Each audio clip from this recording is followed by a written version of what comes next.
Hello and welcome back, all my Dragon Ball theorists. I absolutely love this chapter because this arc is not just involving everyone, but I feel it's doing so in a meaningful way. With that said, since the manga only comes out on the 20th of every month and there are so many moving parts going on in this arc, some stories have to be put on the back burner till next chapter. So I completely understand with how much hype there is about Vegeta on Yardrat and Goku training with Merus that this might not have been the chapter that you wanted, but don't worry. Just like you, I am eagerly awaiting to find out everything about Merus, his origins, and why he decided to help Goku. I am also super excited that Vegeta is on his own separate path to have new abilities born to him from his spirit control training on Yardrat, and it will happen. However, let's dive first into some of these really cool characters that we knew would be coming to Earth, and the Z fighters would have to fight them off in place of Goku and Vegeta. So here we are on the lookout, and Bulma has told Krillin to gather everyone up except Gohan is at a college lecture. But don't worry guys, this Gohan is never returning. He still is training and stronger than ever coming off the Tournament of Power. Also, I feel that Gohan in the manga is stronger than the anime version. I am not going to get too in depth with the power scaling comparison, just he was very impressive in the Tournament of Power for the manga. So when Gohan does show up to help Piccolo, I got this Superman vibe. We will get into that later, but we see Gohan here taking off his glasses and he is about to get serious.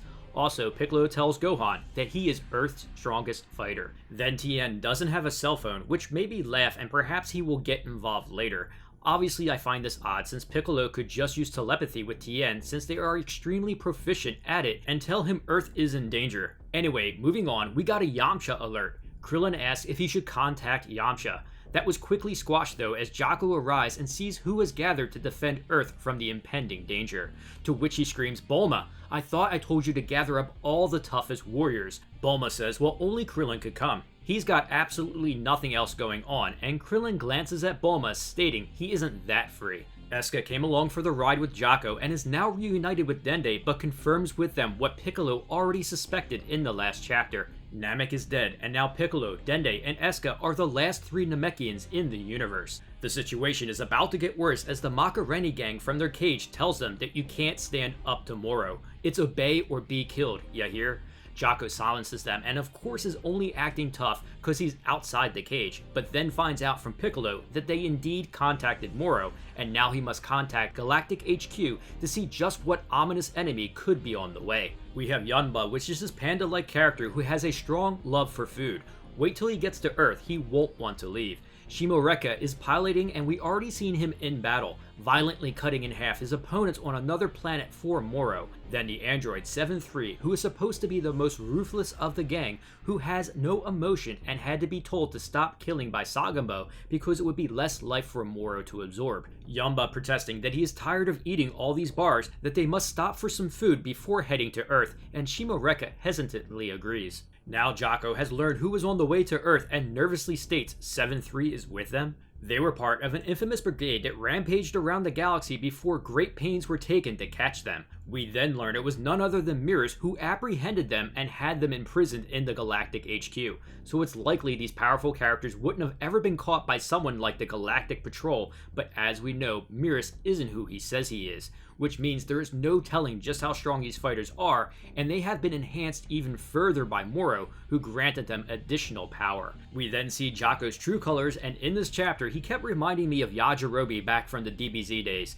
Krillin states, but Earth's got Piccolo and Gohan, we'll be fine, right? Jaco knows what's on the way and says, oh sure, on that note, I'll be off. If you survive, I'll be back to recruit you later. Bulma tried keeping Jaco here and says to help, or at least tell us about these mysterious fighters as he desperately tried to flee. Krillin states they are too strong for you to beat then, which Jaco honestly admits, yeah, exactly. Jaco starts his breakdown of what is on the way. They are all wicked strong, but the one you need to watch out for is 7-3 and his nasty special move, which we see in the next panel. 7-3 is handling everything by himself as the others pig out on delicious food. If 7-3 is able to grab his opponent in the back of their neck, he can copy all their abilities, which we see him do easily on this alien planet, leaving no one alive. What's worse is 7-3 is already crazy strong. Copying these abilities just gives him an extra boost, and this technique lasts for 30 minutes. Because of that, he is just a killing machine who obeys his allies' orders. So I can't really blame Jaco for wanting to hightail it out of there. So how long do our heroes have? Only 10 days. Krillin plans to start to train, and Piccolo states he is always honing his fighting skills. However, it isn't Earth's lucky day, as the alien planet that this elite group of mercenaries is on, 7-3 discovers that they have the ability to open portals to other worlds, which means he conveniently opens up a portal right at the lookout, surprising everyone. Shimo Rekka approaches the Macareni gang in their cage and plans to deliver a message from Lord Moro. Traitors acting on their own are dispensable. His words, not mine. Piccolo interferes to stop them and says no killing in the sanctuary, but he underestimated his enemy greatly, and the very technique that Jocko warned Piccolo about was used by 7-3. His impressive speed was able to get the drop on Piccolo, so that is a testament to the type of power they are dealing with. Then his special beam cannon is used against him, blasting a hole right through the lookout. 7-3, admiring the technique, lets Piccolo know he has some nice moves up his sleeve, then using another ability, punching Jocko off the lookout with his extending arms. Krillin wants to help, but the Kung Fu Panda named Yamba has other plans. He grabs him, stating, "It is me you are fighting." Fortunately, the Galactic Patrol guys have rocket boots, so Jocko was able to get to the surface okay. However, 7-3 is right on top of them. Jocko lets Piccolo know that the moves he stole are just as powerful as if he was the one doing them, so this isn't going to be an easy fight from here on out. Piccolo is definitely getting the worst of this encounter. Fighting an already powerful fighter that also has his abilities is a pretty desperate situation to be in. Then Jocko hits him with the, "Oh yeah, 7-3 has infinite stamina, and you can't wear him down." So it isn't looking good for Piccolo at all. Meanwhile, back on the lookout, Krillin discovers that despite his large size, Yamba has incredible agility, avoiding all of his attacks. Yamba then uses a powerful spinning attack to knock Krillin right through the bottom of the lookout. Obviously, Earth's defenders are in trouble, and back on the surface, Piccolo is barely holding on in a beam struggle against 7-3, and it's clear who has the upper hand. Fortunately, none other than Gohan is there to save his teacher. Gohan apologizes for being late and asks, "Who are these guys?" Piccolo says, "We will get into that later. Just don't let that guy grab the back of your neck or he will copy your powers." Gohan, "Right now you're the strongest fighter we got on Earth."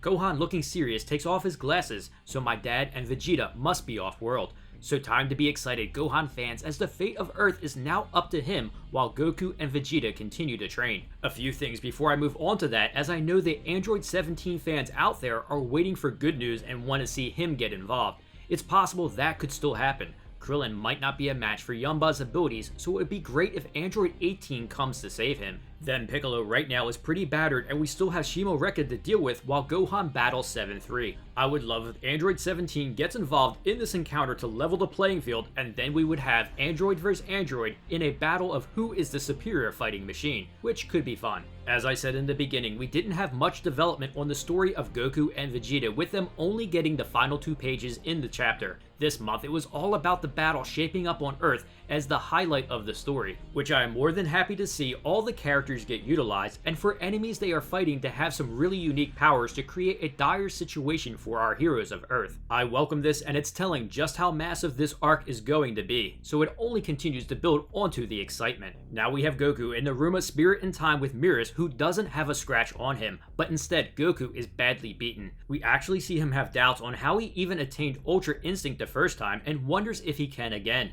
Merus stating, "I expect you were in extreme crisis when it first activated." "For sure," Goku exclaims. "It was a matter of life and death." Now then, the quickest way to achieve it again is to replicate those conditions. Goku, getting up, says, "You mean I gotta be prepared to die during this training?" Merus coldly stares at Goku and says, "Exactly." Goku now readies himself and states, "Then fine, you better come at me with the intent to kill." I am not sure whose training is harder and think Vegeta would much rather be taking on Merus than trying to learn spirit control. As Vegeta back on Yardrat is harnessing his ki on top of a pedestal and asks, how many more days of this, with an exhausted look on his face. He lets Vegeta know his spirit is even less stabilized than Goku's was, which makes sense with how Vegeta has always trained. He then finds out that Goku was up there for 150 days, which angers Vegeta and he becomes off-balanced again. With that much time to learn spirit control, Vegeta is starting to regret coming to this rock. However, I can't wait for the end result where Vegeta is perfectly calm and in control of all of his energy. Going to be interesting how they decide to move this training along, as Vegeta doesn't have that much time with Moro eating planets and Earth under attack. Overall, I enjoyed this chapter, but of course want to hear from everyone what you thought in the comments below. Will Gohan prove to be more than enough for 7-3, and will anyone else join the fight to aid our heroes on Earth, defending it against Moro's elite forces?